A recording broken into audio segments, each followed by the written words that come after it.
And can I say it's absolutely in line with what I would do if I found a fabulous cache of jewels and gold. I would buy myself a theater and become the star of the show. 100%. Hello. That is exactly what I would do. Do you know how good my cameras would be if I found a cache of jewels and gold? Oh, I mean, we would be very, very, very well lit. The Articulate Coven is the original, unofficial fan podcast and community for Anne Rice's Interview with a Vampire, The Vampire Chronicles, The Lives of the Mayfair Witches, and The Immortal Universe from AMC and AMC+. Welcome to The Articulate Coven. We are your hosts. I'm Joel. I'm Ashley. And we are The Articulate Coven. Ashley, I thought it was going to be a slow news week. I mean, for fucking real, right? So we just got all that. The show just finished. It just finished. So I was not expecting. I mean, obviously we knew the panel was happening, so I was expecting, some delicious interviews and everything. But holy God! Well, okay, so I was excited to see Rollin. I knew Rollin was going to be in this coverage again, and so we were going to hear his opinion on season 2, and that's what I thought the big news stories would all be, and we'd get a bunch of headlines, and you and I'd get to talk about it, and all the things that he said about season 2. And he did say some interesting things about season 2 and season 3, honestly, and we've got reaction videos already up to a couple of things that have been dropped. There's going to be more coming. We've got the video from Variety to react to. We've got the video from IGN to react to. The Entertainment Weekly's already posted, and at some point we'll find a copy. I feel confident before it's out on AMC we'll find a copy of the full panel from San Diego Comic-Con. It's not online yet that I found anywhere, but when we find it, you and I will watch it and react to it. Honestly, we'll probably do that together. So all of that is there, but folks, they came with heat. They gave us the rockstar Lestat. Oh, and oh my God, he is delicious. Like a beautiful amalgamation of like David Bowie and fucking Led Zeppelin. Like it is just delightful. I mean, exactly what they said they were going to give us. They gave us exactly what they said they were going to give us, which was, Rocky Horror meets a Hedwig. Well, okay, so it's so funny because in my reaction video to which by the way, we're on YouTube, we're on Threads, we're on TikTok, we're on Instagram, all the places. Facebook group is hopping. The Discord is happening if you're not a Facebook person. So those are the big places to have discussions in our community. And thanks to everybody who's doing that. But I posted a reaction video to their Entertainment Weekly interview, and the conversation there, both Assad as the actor for Armand and Sam, the actor for Lestat, both made reference in that interview to the music. And I commented, I was like, I wonder if they've heard some. I wonder if they've gotten to listen to some. I mean, I bet Sam has at least heard a few things that they're toying with. I wonder how far along that process is. It's done. I mean, it's not all done, right? But like, they worked one up for us. Yeah, like at least a little bit. Enough to have us panting and begging for more. It's so good. It's so good. So the song, it's so good. It's so good. The song is called Long Face, and the link for the full YouTube will be in the show notes to this episode, as well as the link to my reaction video when I watched it for the first time. But Ashley, okay, so I talked about this already. You tell me, what did you think of the music itself? Let's just talk about the music. I loved it. I fucking loved it. It was right up my alley, for real. Like it had this like grungy edge, and I love his fucking voice, and he's doing things vocally, and I'm sure that they're adding to it, no doubt. But he's doing things vocally that sound fucking supernatural. Like it sounds like he's not a human being, and I fucking love that they nailed it so well. I mean, and that's for me. I don't know. It's maybe not going to be everybody's bag, but I was like, how could you not be fucking into this? Like, he's so like greasy and kind of dirty, and then, but like also like, but it's not. It's dirty in a good way. It's just, my brain could not wrap around what I was seeing. Okay, I agree almost 100%. Let's talk about the naysayers a bit, because my wife is among them. She did not care for the look at all. Like literally, I was so excited. She had been away from the house, and I had already not only watched the promo video, but had shot my reaction video already to it, and it almost had that together to put on YouTube. And she gets home, and I was like, I've got to show you something. And so I pulled the video up to show her on my iPad, and she's watching the promo video, and she, like not even 10, 15 seconds into it, as soon as she gets a good look at Lestat, she goes, "What did they do to him?" Oh no.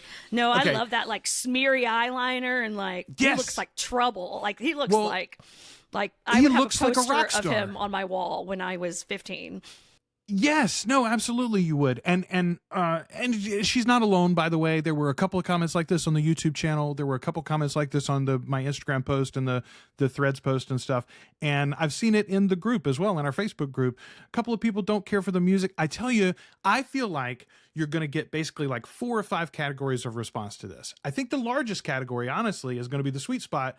It's going to be you and me who are like, this is just like, it's better than we could have imagined. It could not have been better. It could not. Yes. It could not have been better. So perfect. Right. Okay. And I think that's going to be the sweet spot. I'm wary. I've been wary of this storyline always. Well, and it's not like you and I have exactly synchronous music tastes either, right? No. Like you and I verge quite a bit, but yet this hits so many different references. Boy, and Rollin did it in one of the, I think he did it at SDCC. He and Daniel Hart go back and forth naming the things that it's going to sound like. And it's like everybody that you could think, I mean, from Led Zeppelin and Hart all the way to Chapel Rowan, you know?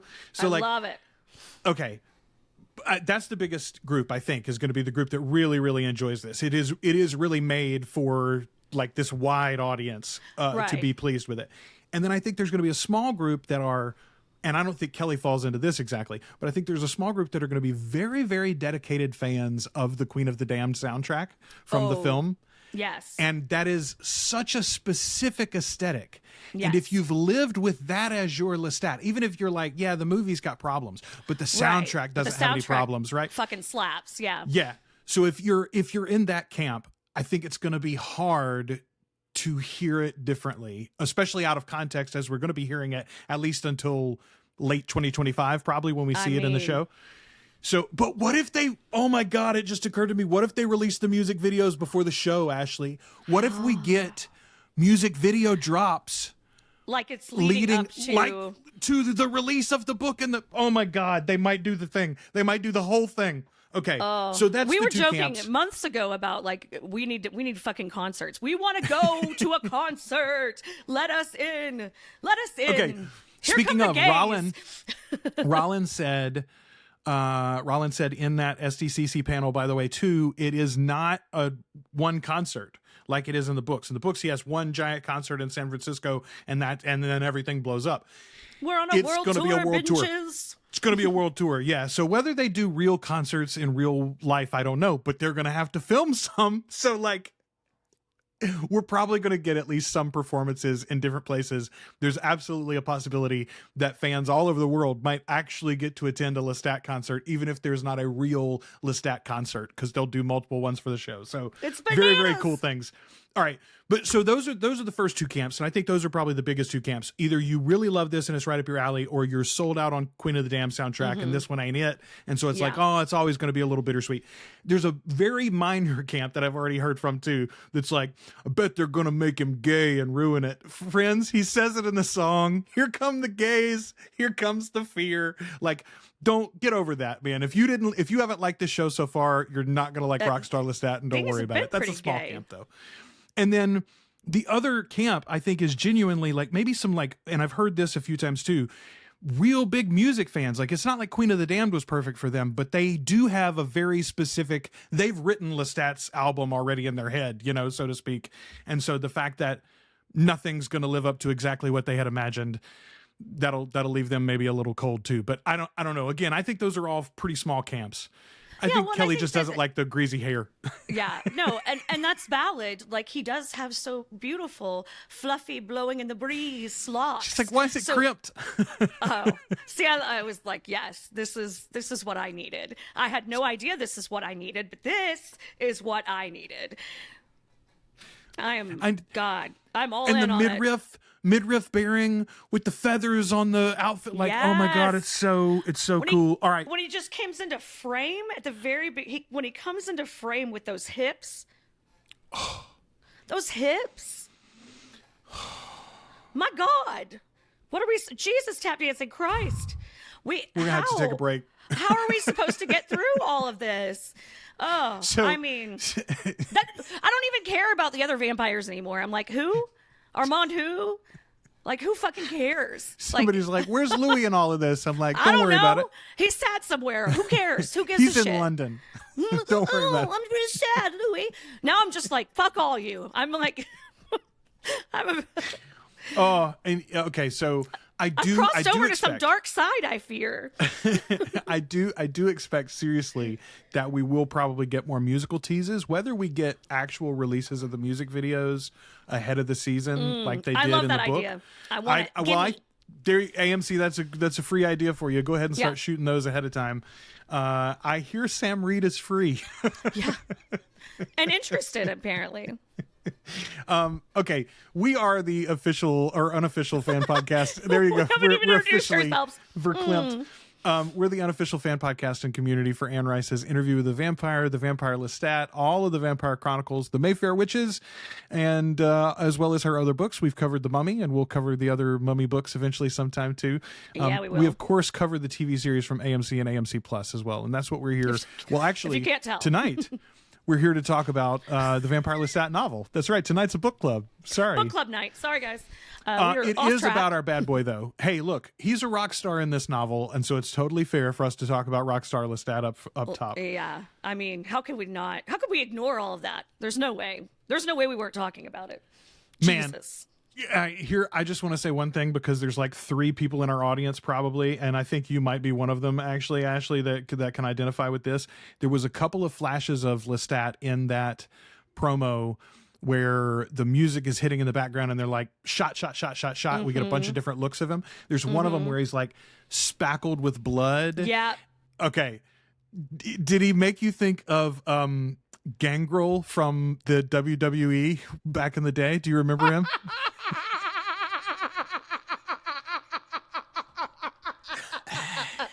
He had like his fangs out too at that moment. And I was just immediately like, hey, I know that guy. Hey, that's a look I've seen before. He wrestled in 98. Oh my God, that is fucking hilarious. Yeah, that's going to be a great point of reference for about 4 of our audience. Seriously. That's a little crossover for Brett. He'll enjoy it. Okay, so the Vampire Lestat novel is what we're talking about, and we're breaking this down over several weeks as we look at you. We're breaking it down as we go through the individual parts of the novel. We did part 1 alone because we really wanted to set the table and talk about where we started reading this book and how we've read it over the years and how the series has affected our look at it, and et cetera, et cetera. Now we're going to try to bunch some things up because I do think that there are parts that go together. In particular, tonight we're going to talk about parts 2 and 3, which are the story of Magnus and the story of Gabrielle.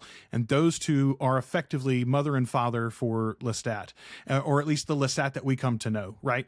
Lestat's mortal father is obviously a character in this novel specifically and impacts the story, but not in the same way that Magnus does. And no. I think if you asked Lestat, there's a reason why there's a part of this novel that's named for Magnus and there isn't one named for his father, the Count, you know? Yeah, for sure. He's not like I mean, he might have daddy issues.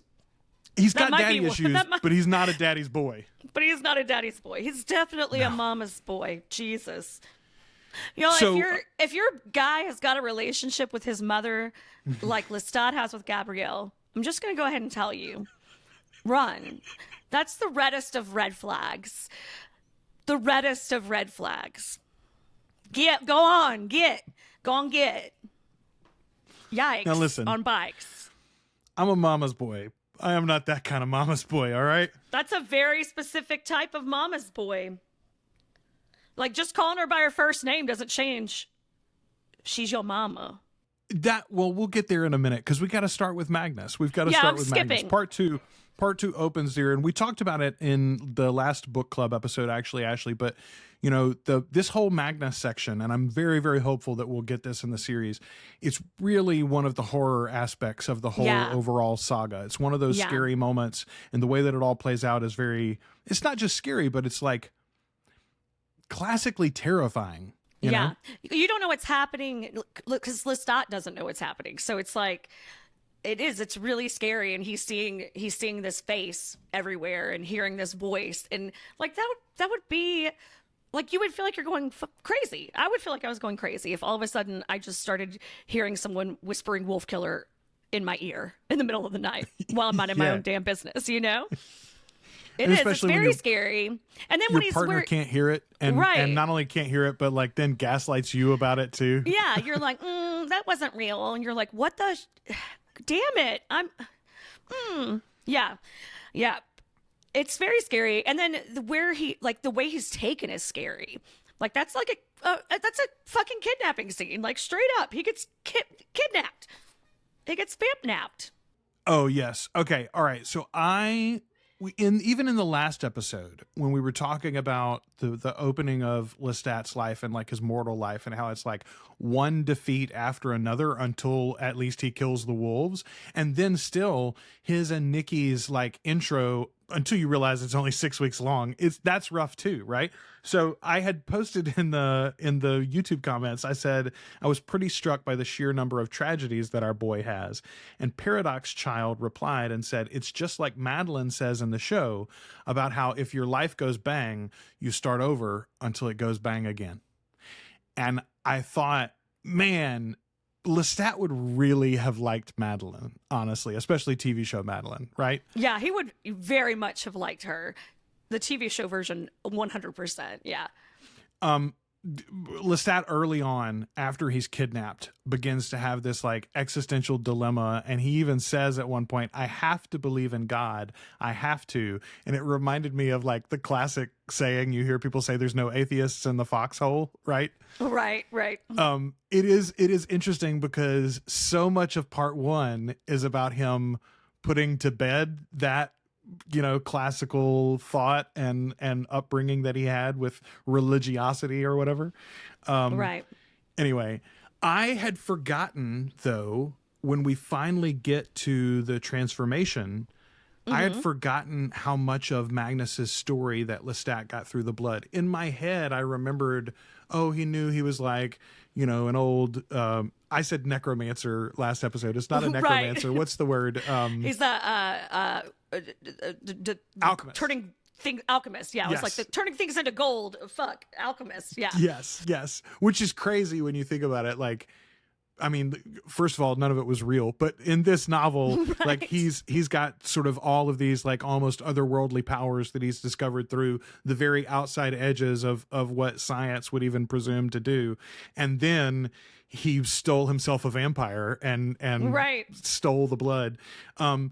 So what do you think about the idea of this like malformed, sort of like Quasimodo-esque vampire in a tower? Man, it's grim and it's creepy. You know, it's creepy as hell. Like you're totally right in how like horrifying and scary imagery wise this section is, you know. Ooh, that is not a sexy vampire I want to run into. No. And I always felt when I read it originally, when I read it as a kid, I always felt like, well, how snobbish of the vampires that they make this rule about you can't make a vampire out of a disabled. Yeah, you have to be beautiful. You can't make a disabled person. You can't make someone, you know, too young or too weak or too old or whatever. They got to be this perfect ideal. And I was like, well, fuck that ableist bullshit. Yeah, it is really. It's fucking ableist. It is bullshit. It absolutely is. But then also, like, you have to be able to take care of yourself. Okay, Lestat's got a perfect line here when first of all, I loved to experience it this time, that he doesn't want it. Like, he refuses it, even after sort of being, not exactly tortured, but like mishandled and left in this cell all this time. And, like, it's a bad experience for him. And yet Right, still, you're sitting around with corpses. Like, that's not... that all look like that's him. not fun. That all look like you. What in the hell, man? Like, that's some Silence of the Lambs shit. Oh, man. Like, literally not this guy keeping men in his basement. Yeah, right. God. Like a lot awful. of them. Mm-hmm. Oh, and I didn't even make a note about this, but you just reminded me. What about the caretaker who's been collecting and bringing these men that all look identical to Magnus for so long, right? Yeah. What do you think he's doing with them, huh? They don't ever leave. No, he fucking knows exactly what he's doing with them because he's mad when he sees Lestat out. He's like, oh, what? That's right. He's like, oh, man, this one. Okay, but Lestat says when he finally begins to drink from Magnus, though, he says, and all the desperate desires of my life were 1,000-fold fed. Folks, if you've ever wondered why anyone would become a vampire or how you would revel in it when you get to do evil things or you have to do evil things, et cetera, you have to take life to survive. There you go. How about if all the desperate desires of your life were 1,000-fold fed? That'd do it for me, Ashley. I mean, can you snap your fingers and make depression go away? Because that's magic, let's be real. I would totally become a vampire in a second. I'm not going to act like I would be like, no, mortality's fine for me. I would be like, yeah, let's do this. You got some jewels to give me? You got some gold and some lovely fabrics and maybe some books to read? I'm set. Well, I mean, especially if somebody explained that to Magnus doesn't do a real good sell job of it before he turns Lestat, but it's if you could give me the sweet kiss of Wellbutrin through your eternal blood, I think I'd be pretty set, If you can make my anxiety go away, then that is some vampire magic I am into. Like, what if that was my superpower? My vampire power was that I didn't have anxiety. I mean, I think if you've read any of these books, Ashley, you know that that's not part of the vampirism in Anne Rice's world. So no, but it would be nice. Does not take away the anxiety, I don't think. No. Okay, so I said in our Discord group where there's some like dedicated threads for each one of these parts, by the way, if you want to join the book club discussion there, I said I love this part of the book so very much. Lestat comes to terms with what he is almost immediately, and then he makes rules for himself that he won't follow. Almost just as immediately. Like, he says, I'm never going to make another vampire. I'm never going to interact with Nikki again. And I'll never bring this curse to the theater. I'll just separate from that life so that they can all stay safe. And then almost immediately does all of those things. Yes, because he's a brat. And he doesn't follow rules, even if he makes them for himself.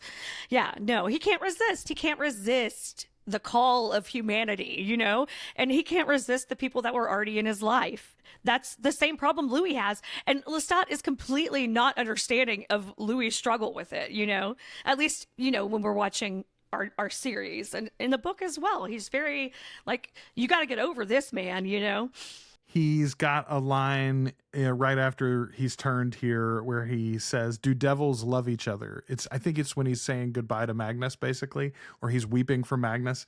Do devils love each other? I love that line. It's already been kind of brought into the series a little bit. He's thinking back to his youth and his religious upbringing. What if I went to heaven and my mother went to hell? I was supposed to hate her? Okay. I love that Lestat, even in his imaginaries, it's what if I went to heaven and my mother went to hell? Mm-hmm. It's not. Yeah. I'm such a sweet boy. I was the same way when I was a kid, though. My existential dilemma about fundamentalism would always be, what if all my family went to hell and I was separated from them for eternity? It was never, what if I went to hell and was separated from them? That's hilarious. Religion is so weird. Okay. I love getting to experience. So Lestat, is so excited to grab life with both hands now that he's a vampire, right? He is. He wants to experience the world and people and culture and all of it. He must have thought he was doing Louis such a service and such a favor taking him around and showing him about vampirism. Meanwhile, Louis is like, why won't this motherfucker tell me anything? But like, Right. Lestat he's doing better than he was given himself. Like, it's just, he didn't have an example. Yeah, no, he did not have a good example. His example went right into the flames. That is not the way to treat someone you brought into this world. It reminded me a lot. I was having a conversation with my 16-year-old one day, and he and I were talking about how, like, I'm sure there's things that I do that you're like, God, dad sucks so much. I wish you wouldn't do that. I'll never be like that when I'm a dad or whatever. I was like, well, you should just know I am so much better in so many ways at all of this than my father was. And to be fair to him, he was so much better in so many ways than his father was. Right, and we kind of sat with that, and Judah and I were both laughing about it. And then he goes, man, someday we'll just ascend to supreme dadhood, I guess. Or in Lestat's case, supreme daddyhood. Yeah, right. Okay, so after he's turned, he finds all of the doppelganger bodies. And it's awful. It's like, I mean, again, it's like it was worse than you thought it was. Like, you thought it was bad as he'd been doing this for so long. Yeah. Magnus is a real dick. I mean, a very interesting character, and it's nice to get like in this a nice little like a view into his history and what have you. I mean, it's always a good story, but damn. Well, so it makes me wonder, Ashley, what exactly was he looking for? Right? Like, what did Lestat have that none of the rest of these guys? Yeah. What was it? Maybe it was a will to live, a will to go on, a will, even though he didn't feel it probably, that he was still trying to survive and trying, you know? So that's what I think it is. And that was, I hope you were going to say the same thing. That was exactly what I was thinking. And it mirrors what we talked about with the scene from the 70s in the show of Daniel and Armand, where Armand's trying to break Daniel, and Daniel really doesn't want to be broken. You know, Armand's thing is to find those who long to die, and Daniel ain't that. Like, Daniel was living life. Even he's having a good time. That's yes. a lot of cocaine, you know. That's I'm saying. You got a case of cocaine to get you through the night. You're having fun. Fresh cocaine. Cocaine. Okay, so I love the way that Lestat describes his first meal. He smells the servant from a distance and then pounces on him. I mean, like, listen, he can weep about his mortality and about his morality, and he does. He loves being a vampire. He loves it. He's real good at it too. He's so good at it. Yeah, that's what's really fun about this book in so many ways, is that like he's really good at this in a way that he was not good at being a person, you know. Hey, whatever works, buddy. So and we've talked about this before from the series as well, I always love visits to Roger and yes. his lawyers throughout time. The very first one is great though. Lestat is such an ADHD vampire. He can't focus on anything. Like, he's like, what about that? What about this other thing? And what about this? And let's do this. And how about that? Yep. Just throw money at it. Yeah. I can see the neurospiciness reflected that I also recognize. So I love the fact that, like, it goes from horror story where he's being stalked and then stolen, kidnapped, and imprisoned by Magnus to this like Count of Monte Cristo. It's even more than, it's like Annie almost, right? Like the poor little old orphan finds a daddy warbucks who happens to also make him immortal, right? Oh, it's a hard knock life. I didn't hear that influence in the Rockstar song. That no, I did not. I think I'm grateful for that. But it is fascinating to me though that we get to like not only have this whirlwind tour of experiencing your new powers and like what is immortality like and all of those things, but then also you're wealthy now, like really wealthy for the first time. And like Lestat's always had the nobility aspect, but he and his family never had the money aspect of being, nobility. So for him to finally be able to like spoil his family from afar and to do things for the theater and like all the things that he does when he first gets the money, as a poor boy personally, I was like, yeah, baby. Right. For sure. There's like nothing in my life that finding a huge cache of gold and jewels would not improve. Yes.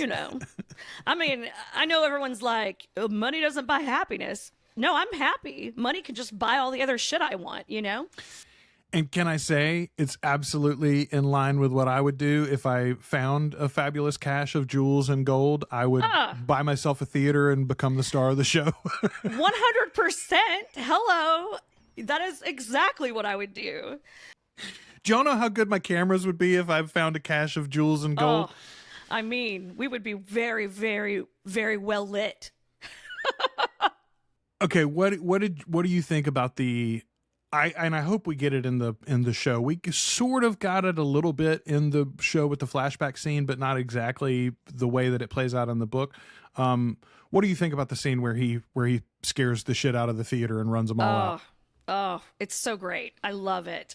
It's so great. And it is terrifying to me in and of itself a little bit, because it's like, he does not really know his strength. He does not know 100% what he's capable of yet. And so in doing this, he's out of control. And that is a scary ass feeling. I can't imagine, like, I know when I've felt like out of control of my emotions or out of control of like my fucking self because of whatever going on. And that is the scariest feeling on earth. You know what I mean? Like, I love that scene so much because of its complexity with that sort of layer to it for me. I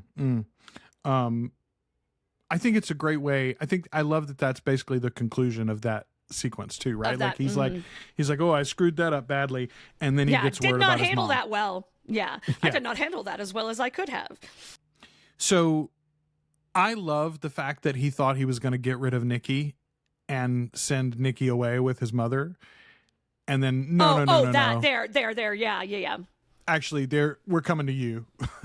Yeah. I don't. Well, okay, let's get into it, because this is actually in response to part one, but this is from the Discord as well. Taylor said, I'm so completely obsessed with the insanity of Gabrielle being like, hey, son, I know you're very depressed. Sometimes I dreamed of getting railed by every man in town. Does that make you feel better? That's your own little tablet of Wellbutrin. Jesus. I love the character of Gabrielle, and I love this. So let me tell you something. It hit me really hard this time, Ashley. Lestat comes in and sees his mother like literally on death's door. She's only waiting to say goodbye to him, and then she's going to die. Like, she's literally clinging on to life. She's spitting up blood constantly at her vampire which, by the way, son. I'd forgotten it was tuberculosis. I mean, consumption is what they call it here. But yeah, she's dying of tuberculosis. Yeah. So I'm like, just send her west with Doc Holliday. She'd be fine. I know, right? But it really hit me, because I mean, I remember being there with my dad in the final couple of weeks before he passed. And if you could have given me a magic elixir that I could pour for them to not just take him out of that current suffering, but to fix him, to put him back, to bring him back to vitality like Gabrielle is here. Oh man, I'd pay a lot of lives for it, honestly. Yeah. I'd be very honest with you. Yeah. I think that anybody that's been in a position where, like, I mean, that same with my dad. My dad we had to take him off. We had to make the choice to take him off the little bit of supportive care he was on to keep him alive until I got there, not to be all grim with this, but it's very, I think that this section of the book really resonated with me more than it ever has. And I think that part of it is that, like, that moment of watching someone you love, a parent especially, fade away, fade out of existence, and how just in general, people you love, like what you would trade to keep them here, it's Yeah, it's wild. And I think too, just being older, being older now, I'm probably like Gabrielle's age, now. And so thinking about that, it's sort of just, it puts me more of in a mind of my own mortality, I think. And I have so much more space in my heart for her in this reading than I've had before. I didn't for a minute. But coming into this, I was like, God bless. Like, this woman has had a life, like not a fun, easy time of things. Well, it's like 3-act story with Gabrielle, right? Like, you're introduced and you're like, oh, okay. But then you realize she wouldn't teach Lestat to read. And you're like, fuck right. you. It pisses me off. I know. Right? Why does that making me so mad? And then she shows up and she's dying and Lestat's so in love with her. And he brings her back to this great vitality. And the two of them are off on adventures together. And you're like, fuck yeah, Gabrielle. Yeah. And then she fucks off and leaves him again. And you're like, fuck you, Gabrielle. Anyway, so it's a real roller coaster. We go on Lestat's journey with him. Yeah. Okay, when he turns her though, there's a really cool moment there where he's not exactly sure like how to address it or whatever, and she says, "Let's not stumble over ourselves devising an etiquette for monsters." Yeah. I like that. That's a great line. Well, and Okay. I love, he's not sure it's going to work. He doesn't know what he was fucking He doesn't doing. know how. He doesn't even know how to do it. Like he has no clue what's going to happen next. He doesn't know if she's going to wake up the next day. Like he's taking a huge risk, taking a huge chance. Like he's either going to save her or kill her. This is it. Yeah. But okay, so I'm watching a show. I think it was from the CW originally. I'm watching The 100 on Netflix with my wife right now. And it's like nuclear war happened and we've been off the planet for a long time. And this like group of spaceships, space stations orbiting the planet. Anyway, for reasons, they have to basically like crash land the whole space station. And they're like, won't a bunch of the pieces blow up? And they're like, yeah, but I mean, we're all going to die up here. Some of us might live if we try to land it. And that's basically what he's doing here is like, you're going to die anyway, but like, maybe I could do this thing. And so he tries it. But it is interesting to think of like, I mean, again, maybe you have a terrible relationship with your parents, both of them, and you're like, I wouldn't want any adventures with my mom or dad, right? Right. But personally, I think about if I could have my dad like in his prime, like fully able-minded and physically fit so that he and I could go and do anything that we wanted to do, like hell yeah, man, I'm down for it. Yeah. My dad could be a real asshole. He was an alcoholic and he could be a real asshole. But my brother and I talk all the time about how he would be a very different parent to adult children. How that would be an entirely different experience that we never got to have because we were, Slade was like, 17, I think, when my dad died, and I was like 22. So like we just never got to have that as adults. And we talk all the time about how that would be a really cool thing to get to experience and how he'd have been better at hanging out with adult kids than he was with like us as children. Well, and it is, I mean, that's sort of the relationship that Lestat gets here too, right? Like unbounded from mortality. And now he's separated from the family and he's been living this life in Paris, even though it's brief. He doesn't need anything really from Gabrielle, or he doesn't need everything from Gabrielle anyway, which he did before. And now he still needs more than she's willing to give him, honestly, in the long run. Yeah, that will never change. Okay. So right after she's turned, Lestat's admiring her, says, you are a goddess. And Gabrielle says, and the goddess thirsts. Yeah, we talked about... She gets it right off the bat. She's like good at being a vampire. Yes. Like we talked about how Lestat is just made to be a vampire and takes to it like a duck to water. But his mother is maybe even better at it, honestly. Mm-hmm. Like... Magnus should have just gone straight to the wilds of France and got Why Gabrielle. Why wasn't he trying for some lady blondes? Like maybe if he hadn't been trying to turn a blonde dude, he'd have ended up with better results. Yeah, she is game for this, and I think too because she's been so sick for so long. It's that like, oh my God, I'm out of that frail, dying skin I was in. Like. the flesh prison is gone. I can live and breathe and run and adventure and do things that she wasn't allowed to do as a mortal woman too. That like she immediately is like, I'm gonna put on some pants, you know, and cut my hair that. off. I cut my hair off, you know. I love that. So let's talk fuck about the social mores. I think that's awesome that she feels so free. Let's talk about the trans-coded nature of this, by the way. We've hinted at it before, but she clearly here is a vessel for Anne's own feelings about, you know, I often wished I'd been a man, or she talks about Lestat's the man I wish I could have been, et cetera, right? And Gabrielle talks about it, like, just being able to walk anywhere I want to go. Pandora has a similar monologue to Marius at one point about, now that I'm a vampire, I can fuck off wherever I want to. So my question to you is, though, like, how did that read to you? The horror that Gabrielle has when she realizes she can't cut her hair permanently. That her hair grew back. Yeah.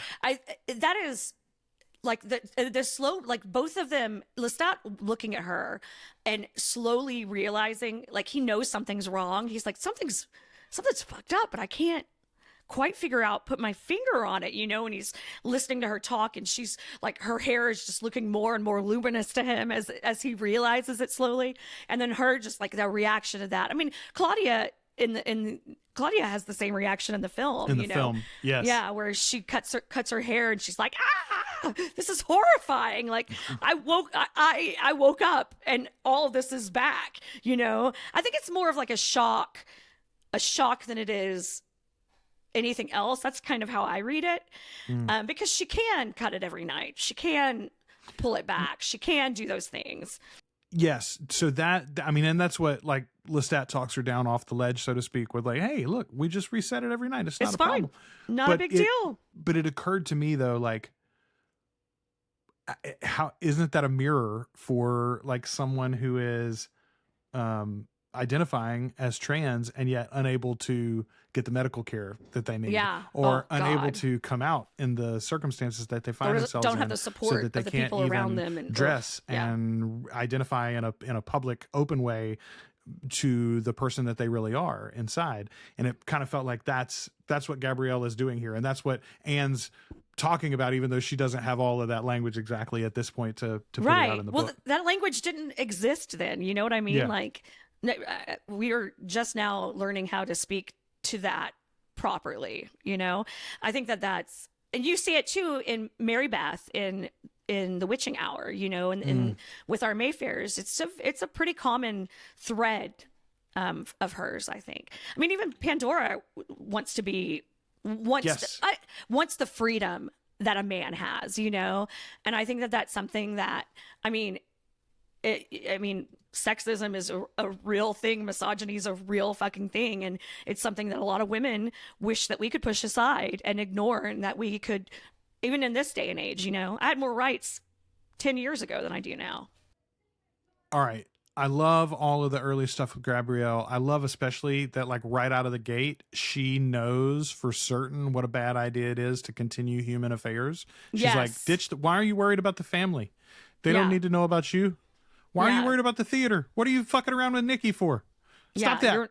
It's not good for anybody. It's not going to be good for anybody. She even asks him, like, do you intend to make Nikki a vampire, you know? And he's like, God, no, absolutely not. And she knows exactly how this is going to work. Like, I mean, he didn't intend to make her a vampire, right? No, that was not his plan that day. But he got in the room and she's dying, and he's like, well, I can't let that happen. So never mind damn the consequences. Yeah. Here we go.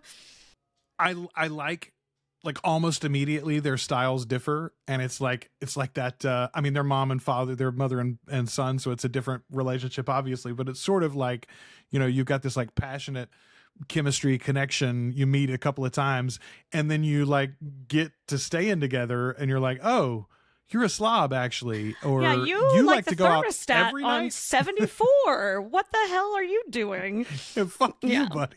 It's 68 around here, or nothing. Or nothing. Exactly. That's what I always tell people. I'm like, you have to live with someone before you get married, because you need to know where they keep the thermostat. It's a very important part of cohabitation. I mean, and Gabrielle is like, hey, let's go run and play in the woods. And Lestat's like, let's go to the opera.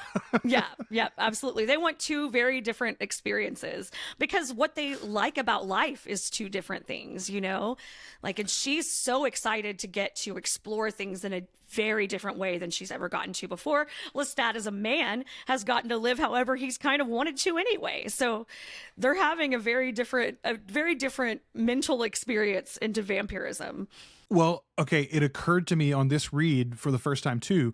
She has had a life of luxury, right? Like she comes from some money. Yes.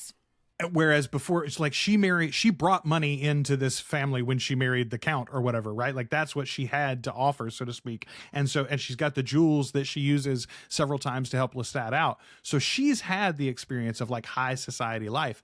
Lestat is high on that because he is this like hair catcher country lord, you know, who's never country come to town, so to speak. And obviously that's the thing that's new for him. Whereas for her, it is like, yeah, but now I can go into the wilderness. Right. I can go to the highest mountain. I can go amongst barbarians, you know, or like I can do anything or whatever.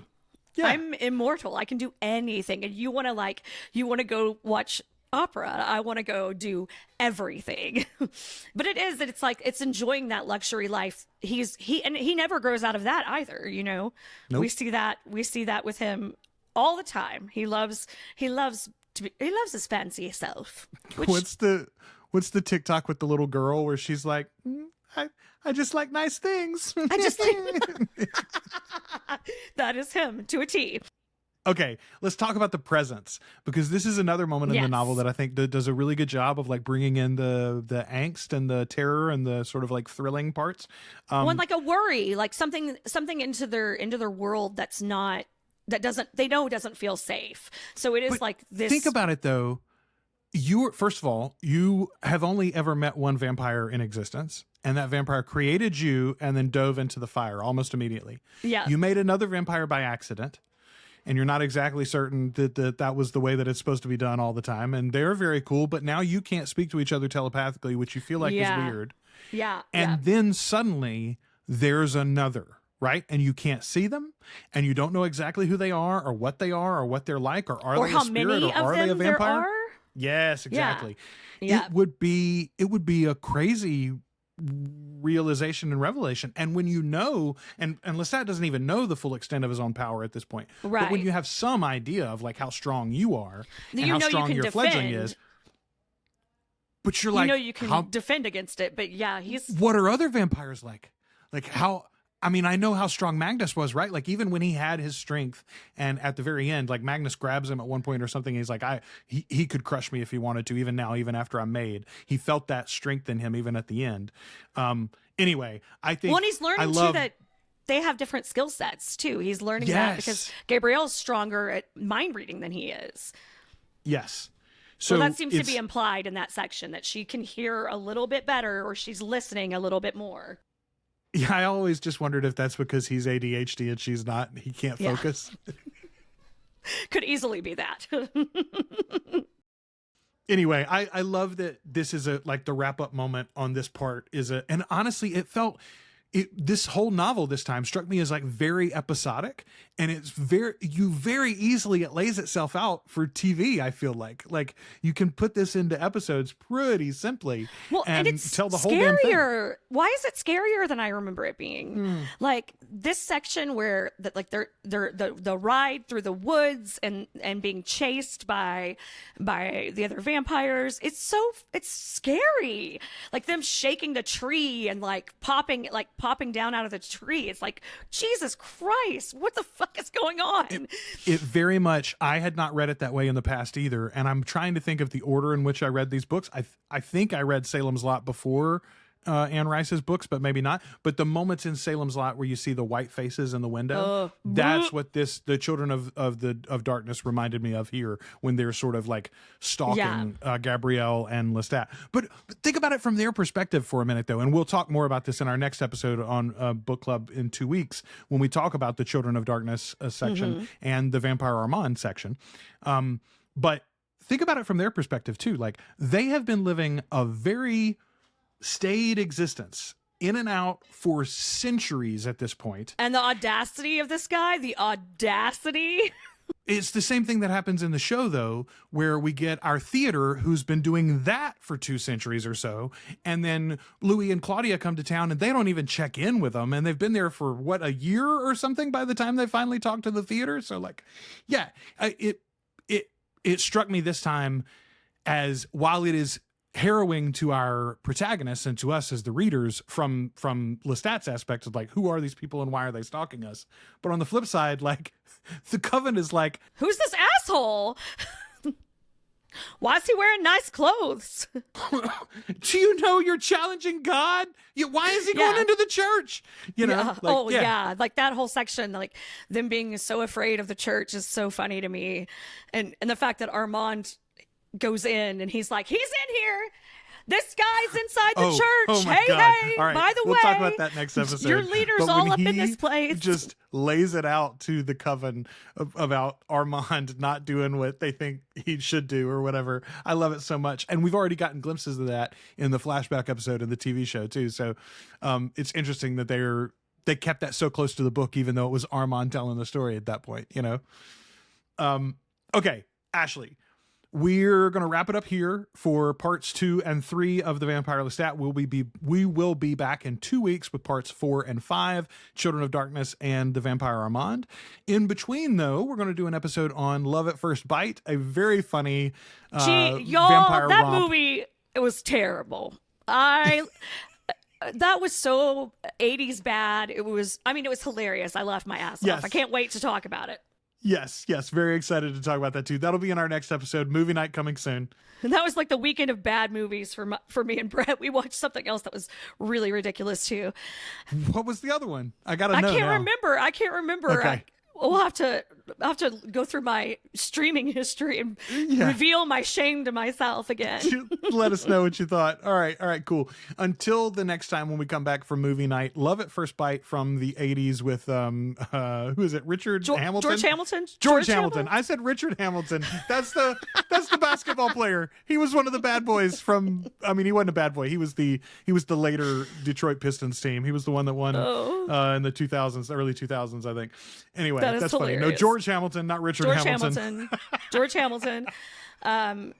He's not as tan as he normally is in this film. So I'll go. That's my spoiler. I'll go ahead and tell you it's interesting because he is the palest that George Hamilton has ever been on film. It's also the tannest that Dracula has ever been. It's a nice in between of those two things. His coffin is a tanning bed. It's pretty bad. That's coming next week. All right. We can't wait. Until then, don't forget, as a matter of fact, actually, by the time this releases, I think, this will come out on the 29th. If you're before the 30th of July, when you're listening to this or watching it, you can still place an order for our merch store. Oh, good, because I haven't done it yet. Yep, everything ships on the 30th, so go ahead and get your orders in ASAP. And then we'll be back next week with another episode. Until then, we have been your hosts. I'm Joel. I'm Ashley. And we are the Articulate Coven.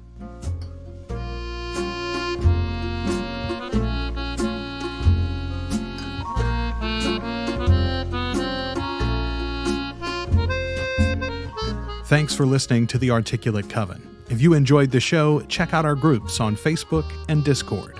Subscribe to the channel on YouTube.